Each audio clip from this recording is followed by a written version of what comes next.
नमस्कार, आप सभी का इस YouTube चैनल में हार्दिक स्वागत है। आज हम कक्षा 12 विषय भूगोल पाठ संख्या 8 प्राथमिक व्यवसाय के पार्ट 3 का अध्ययन कर रहे हैं। आज हमारा टॉपिक है चलवासी पशुचारण। आइए अध्ययन करते हैं। चलवासी पशुचारण मुख्यतः जीवन निर्वाह क्रिया है, यानी अपना जीवन निर्वाह करना, रोजी रोटी चलाना। ये पशुपालन का साधारण रूप जिसमें पशु मुख्यतः प्राकृतिक वनस्पति पर ही आश्रित होते हैं। इसमें यानी पशु है वो मुख्यतः जो प्राकृतिक वनस्पति होती है उस पर ही आश्रित होते हैं। वैज्ञानिक ढंग से पशुपालन नहीं किया जाता है।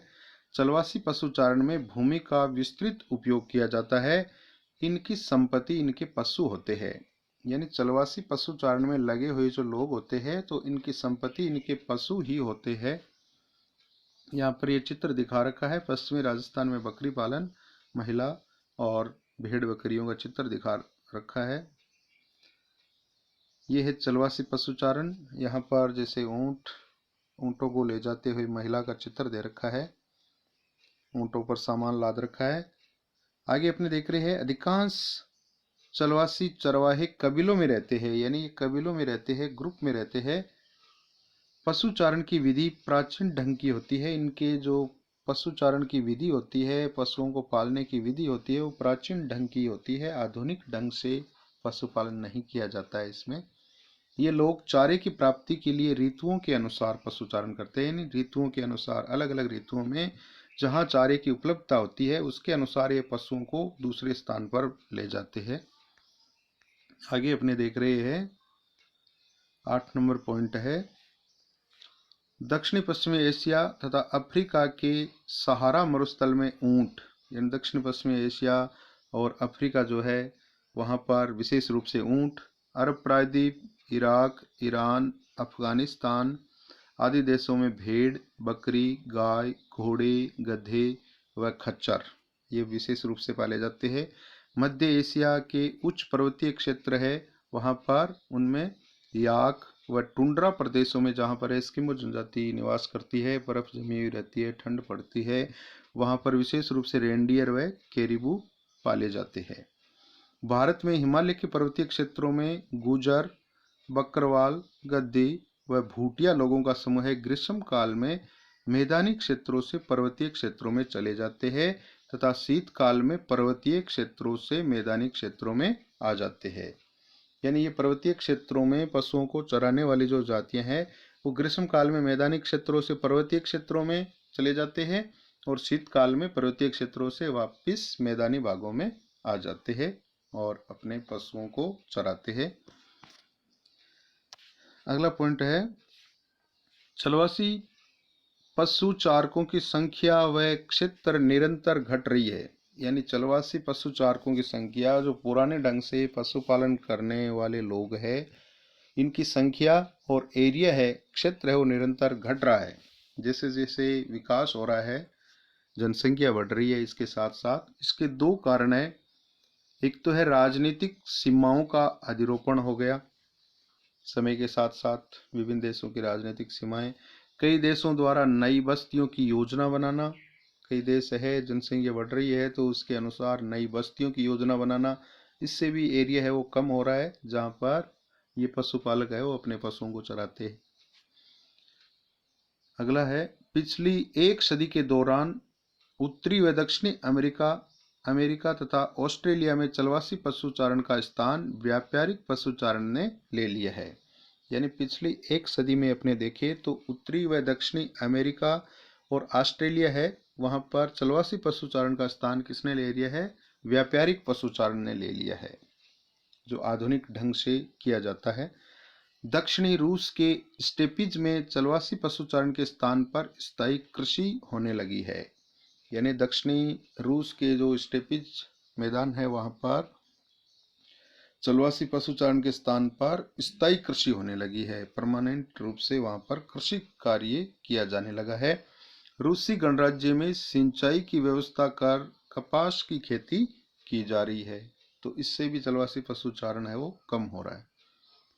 अब आगे अपने देखते हैं वाणिज्यिक पशुचारण। ज्ञान व विज्ञान की प्रगति तथा मानव की आवश्यकताओं में हुई वृद्धि ने पशुपालन व्यवसाय के रूप में भारी परिवर्तन कर दिया है। यानी ज्ञान विज्ञान की प्रगति हुई है, मानव की आवश्यकताएं भी बढ़ी है। अपने देखें तो वर्तमान समय में, आदिम काल से लेकर के देखें तो वर्तमान समय में मनुष्य की आवश्यकताएं है वो बदल गई है, आवश्यकताएं बढ़ गई है। आज अनेक नए नए व बड़े बड़े क्षेत्रों में पशुपालन व्यापारिक स्तर पर व्यवस्थित ढंग से किया जाता है। यानी आज अनेक जो नए नए और बड़े बड़े क्षेत्र है वहाँ पर पशुपालन व्यापारिक स्तर पर और व्यवस्थित ढंग से किया जाता है। इसकी विशेषताएं निम्नलिखित है, आइए देखते हैं। ये अधिक व्यवस्थित तथा पूंजी प्रधान व्यवसाय है। यानी ये अधिक व्यवस्थित है और इसमें अधिक पूंजी की भी आवश्यकता होती है। पशुओं के लिए बड़े बड़े फार्म बनाए जाते हैं जिन्हें रेंच कहते हैं। तो रेंच किन्हें कहते हैं? पशुओं के लिए बड़े बड़े जो फार्म बनाए जाते हैं उन्हें रेंच भी कहा जाता है। आगे अपने देखते हैं, पशु उत्पादों को वैज्ञानिक ढंग से संशोधित एवं डिब्बा बंद कर विश्व बाजार में निर्यात कर दिया जाता है। यानी पशुओं से जो उत्पाद, दूध, घी, अन्य जो भी उत्पाद प्राप्त होते हैं उनको संशोधित करके और डिब्बा बंद करके, पैक करके विश्व बाजार में निर्यात कर दिया जाता है, जिससे अच्छी कीमत भी प्राप्त होती है पशुपालकों को और उनकी इनकम है वो अच्छी होती है। इन उत्पादों को सड़ने से बचाने के लिए रेफ्रिजरेटर का प्रयोग किया जाता है। यानी पशु जो उत्पाद है वो सड़े नहीं, सुरक्षित रहे, इसके लिए रेफ्रिजरेटर का प्रयोग किया जाता है। इसमें मुख्य ध्यान पशुओं के प्रजनन, जननिक सुधार, बीमारियों पर नियंत्रण व उनके स्वास्थ्य पर रहता है।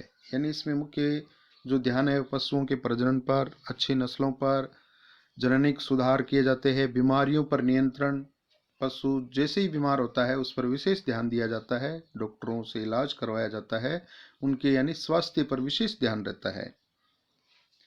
व्यापारिक पशुपालन मुख्यतः शीतोष्ण घास के मैदानों में किया जाता है। व्यापारिक पशुपालन की बात करें तो ये विशेष रूप से शीतोष्ण घास के मैदानों में किया जाता है। आइए आगे अपने देखते हैं।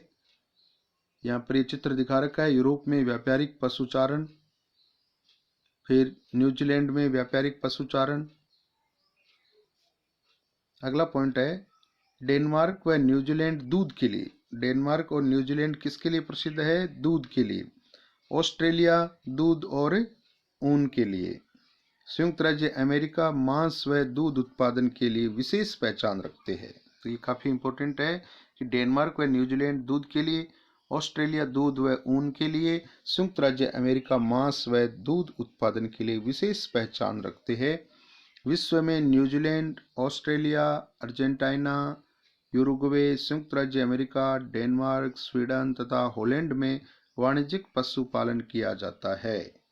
यानी विशेष रूप से वाणिज्यिक पशुपालन जिन देशों में किया जाता है, न्यूजीलैंड, ऑस्ट्रेलिया, अर्जेंटीना, यूरुग्वे, संयुक्त राज्य अमेरिका, डेनमार्क, स्वीडन तथा हॉलैंड। आइए आगे देखते हैं, चलवासी पशुचारण व व्यापारिक पशुचारण में अंतर। काफी इंपॉर्टेंट है ये।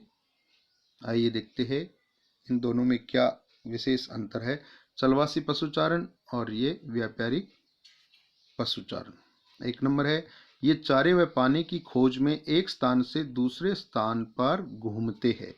यानी ये चारे व पानी की खोज में एक स्थान से दूसरे स्थान पर घूमते हैं। व्यापारिक पशुचारण में इस प्रकार का पशुपालन एक निश्चित स्थान पर बाड़ों में किया जाता है। यानी इसमें एक स्थान से दूसरे स्थान पर वैसे पशुओं को घुमाया नहीं जाता है चारे की खोज में। 2 नंबर है, पशु प्राकृतिक रूप से पाले जाते हैं और उनकी विशेष देखभाल नहीं की जाती। इसमें यानी प्राकृतिक रूप से इसमें कोई विशेष देखभाल नहीं की जाती है।